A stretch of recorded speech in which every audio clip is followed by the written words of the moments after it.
Right now, the biggest World Cup in history is happening across 16 cities in 3 countries. 5 billion people will watch it. FIFA will collect roughly $13 billion from it. And the cities hosting the matches, the ones paying for the stadiums, the police, the transport, the security, many of them are about to lose money on the event of a lifetime. New York City's own fiscal watchdog ran the numbers. Even in the best case scenario, the city is projected to spend more on hosting than it earns back in tax revenue.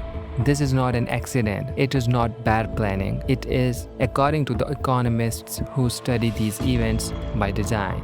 In the next 12 minutes, you are going to see exactly how FIFA built a business model that lets it keep almost everything while the host cities pay almost everything.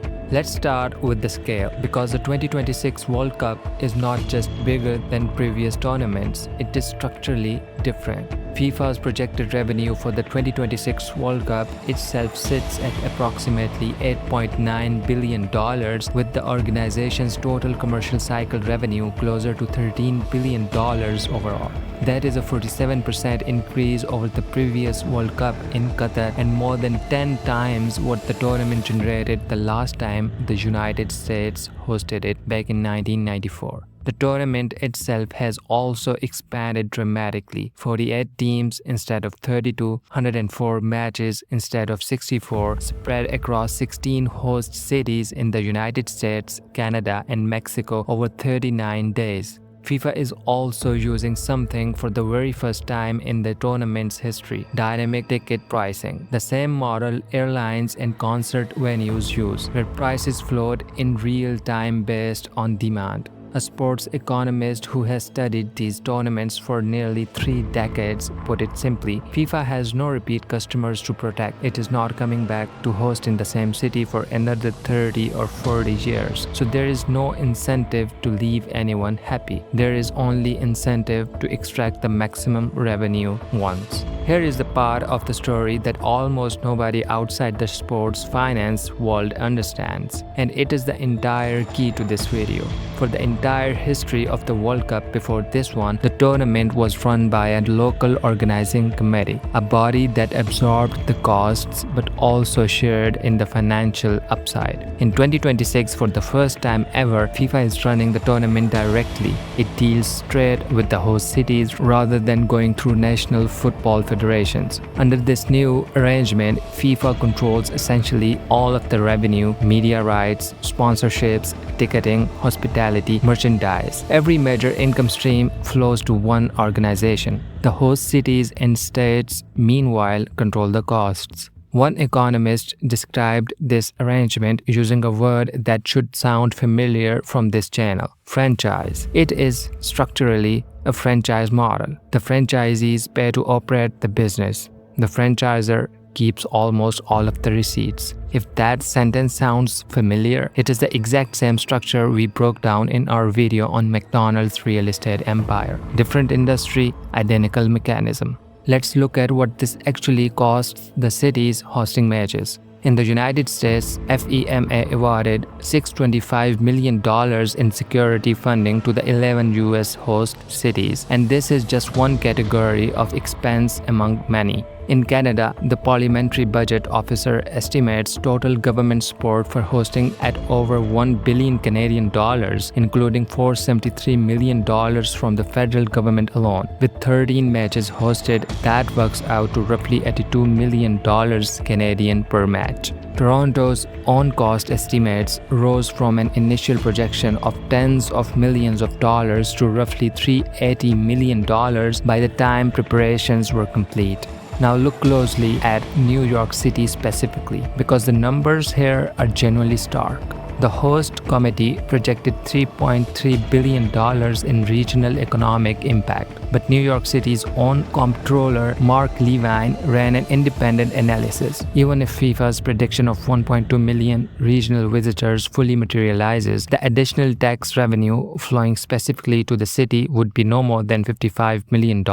Meanwhile, the city is on track to spend roughly $70 million in added costs for police, emergency management, and small business support. That is a loss on paper in the optimistic scenario. And advanced hotel bookings for New York's World Cup weeks were tracking 2% below the same dates the previous year, a year with no major event scheduled at all. To be fair to the optimists in this story, some of the economic activity is genuinely real. It simply does not flow where most people assume it does. FIFA itself projects the tournament will generate $40.9 billion in GDP activity across North America, with individual US host cities seeing somewhere between $160 million and $620 million in incremental economic activity each. Atlanta, for example, is projected to generate over $1 billion in direct economic activity from hosting 8 matches, including a semifinal driven by more than 300,000 unique visitors to the city. Hotels in host cities are expected to see rate increases of 200 to 300%, with occupancy pushing past 95%. In Mexico, the lowest cost host nation of the three, hotel rates in certain cities spiked nearly 1,000% as the tournament approached. Across all these host nations, an estimated 150,000 temporary jobs will be created directly. And when indirect employment through suppliers, logistics, and merchandisers is included, that figure could exceed 250,000 positions. So the money is real, the tourism is real, the hotel revenue is real. But notice something about every single one of those numbers. Those flow to private businesses, hotels, restaurants, rideshare companies, ticket resellers. Almost none of it flows back into the public budgets that are funding the security, the transport, and the infrastructure in the first place. This is not a French conspiracy-minded take. This is close to the consensus position among sports economists who study mega events for a living.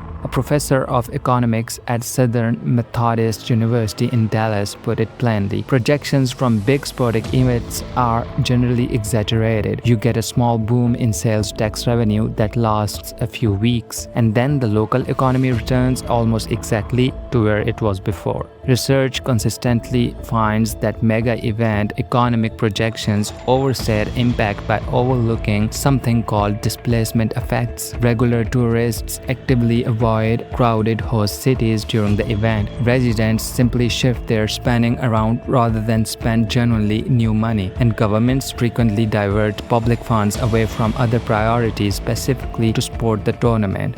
Even FIFA's own financial health tells part of this story. The organization's reserves declined from $3.9 billion immediately after the Qatar World Cup down to $2.7 billion by the end of 2025, even while revenue projections for this tournament kept climbing. A sports management professor offered the most balanced framing of all. The World Cup may not be primarily a profit machine for host cities. It is a visibility machine, a chance to stand on a global stage in front of 5 billion people and signal something about your city to the rest of the world. Whether that visibility is worth a $70 million net loss, that is a judgment call every city has to make for itself. So here is what this story is actually teaching us about how power works in the modern economy. Whenever you see an organization that controls the brand and the demand but has structured a deal where someone else pays the operating costs, you are looking at a version of the exact same mechanism dressed in a different industry's clothing.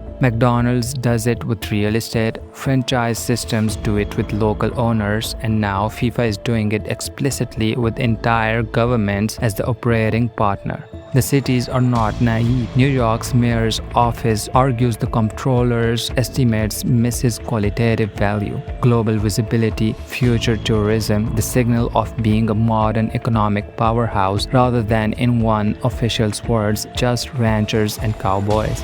That argument might genuinely be true, but notice it is an argument about intangible value, made specifically because the tangible numbers do not support the investment on their own. That pattern, watch for it. It shows up far beyond sports. Anytime a financial deal does not add up on its own terms, somebody somewhere starts talking about exposure and visibility instead. This is exactly the kind of mechanism Unseen Drafts exists to pull apart every single week. The structures hiding in plain sight behind the spectacle. If you want to see the next one before everyone else does, subscribe now.